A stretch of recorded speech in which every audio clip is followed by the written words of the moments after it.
The principle behind the rule is the nature of God. It has something to do with balance in creation. It has something to do with a sense of holiness, not only the holiness of God, but the holiness of ourselves as well. It has to do with seeing ourselves as a part of creation and not the creators.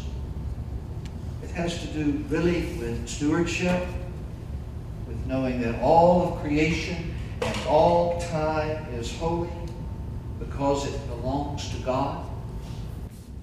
It has to do with setting apart something, and in the setting apart, making the whole holy. By Jesus' day, the rule had been elevated to the status of God. So Jesus was accused of blasphemy because he healed the sick on the Sabbath. He broke the rule. Now the truth is, he did. And there really was hardly any urgency about it.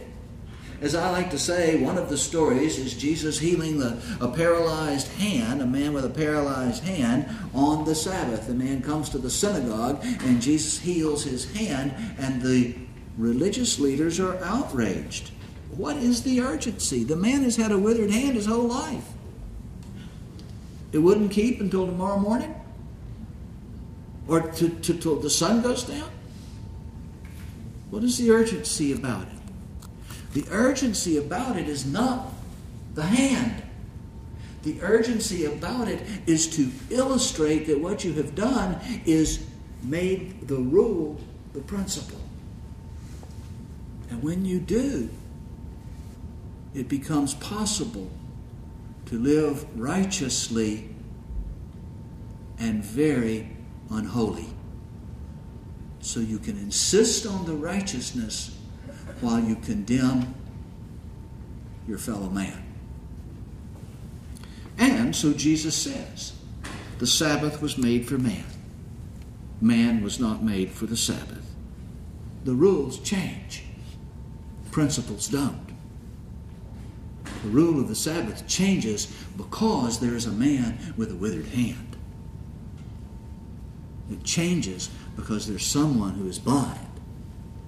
It changes because there's someone who needs to be loved.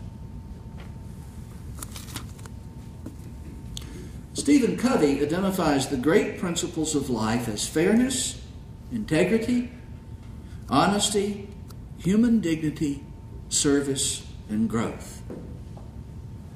I would add love, mercy, and justice, though I am aware that those may well be included in Covey's list. But once again, he's trying to watch out for religious language. They are the great principles of life: love, mercy, justice, integrity, fairness. It doesn't matter whether you believe them to be true or not. They are. They are the nature of life. Now, principle-centered living in those principles, produces what Covey calls a character ethic.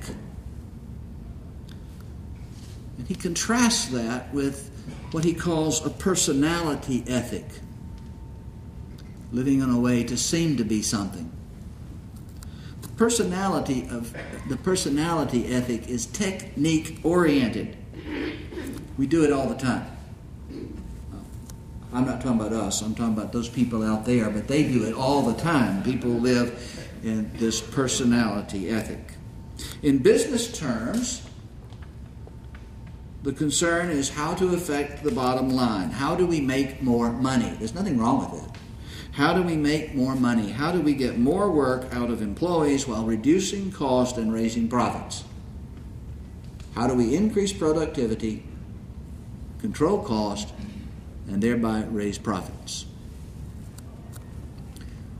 What's personality ethic? What is the technique that we can use in order to accomplish that? In interpersonal relationships, which is much more to our point. In interpersonal relationships, the personality ethic is to focus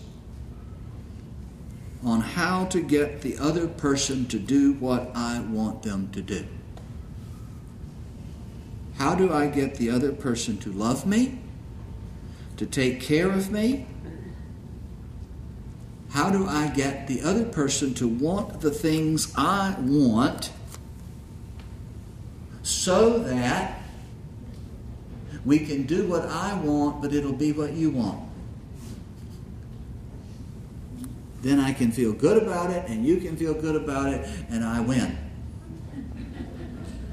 There's a shorthand word for that: manipulation.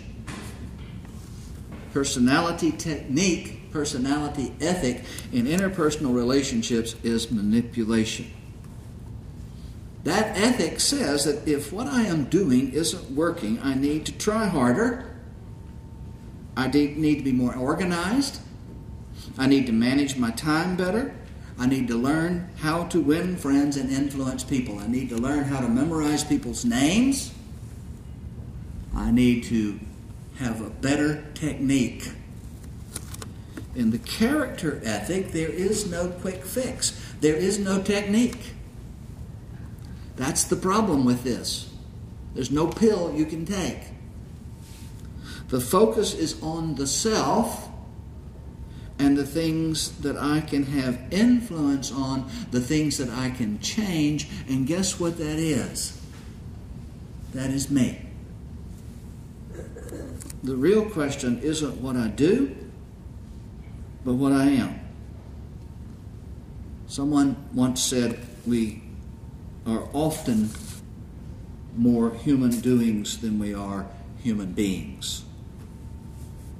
The truth is that what we be, what we are, ultimately shapes what we do. It's not the other way around. The difference between the character ethic and the personality ethic isn't doing something different. It isn't learning to do it in a different way so that you're more successful. I cannot tell you the number of couples that have come to me over 35 years. One of the couples, one side of the couple, either the husband or the wife, will come to me, and the question they bring is, what can I do to make my spouse different? The problem we have in our marriage is that she doesn't understand me. What can I do to make her understand me? And I try to focus this back on what can you do about yourself? What can you do to change yourself? And we work on that, and after about 4 or 5 months, the person will come in and they will announce to me, very angry with me, they will come in and they will say, it isn't working. And I always say, what do you mean it isn't working? And they say, he doesn't understand me any better. She isn't changing. It isn't doing a technique. It is a paradigm shift. It is to see a different reality.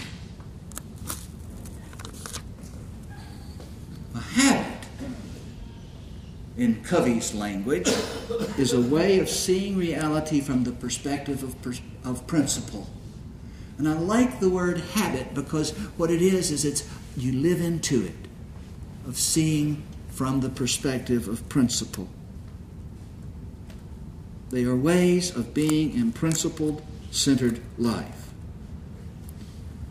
There's a religious equivalent. Love the Lord your God with all your heart and all your soul and all your mind, and love your neighbor as yourself. It has to do with habit. It's not a rule.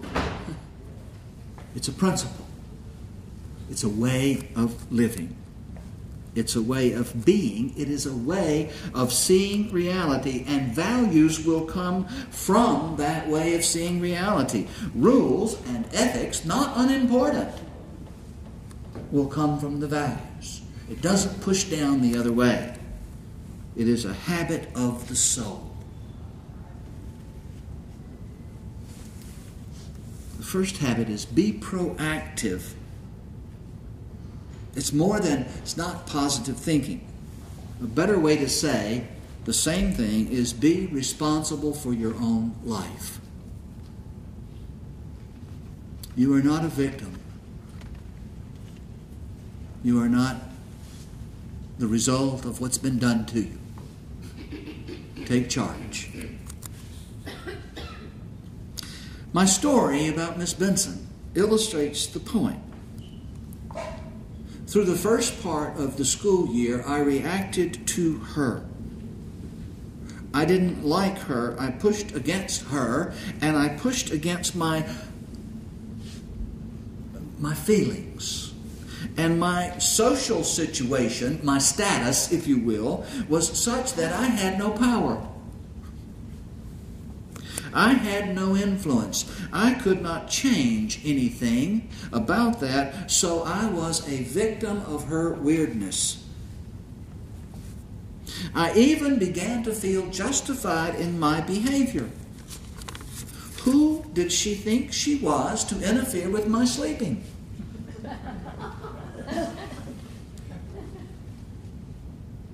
She didn't have anything to tell me that I wanted to know, and so who did she think she was? There was only one person in that equation over whom I had any influence, and that was me. And as long as I refused to accept the responsibility that was mine, I would remain a victim of these terrible circumstances and being a powerless 10th grade student in conflict with the teacher. And what my mother did, maybe knowingly, though I really suspect it was just instinct, more accident than anything else, what she did was offer me a flash, just a glimpse, a moment, that provided a paradigm shift. I saw a different reality. I worked on what I could work on, which was me. And it changed everything.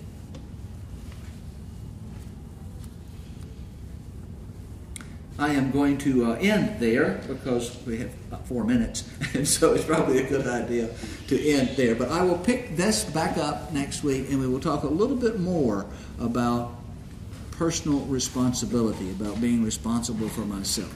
Thank you.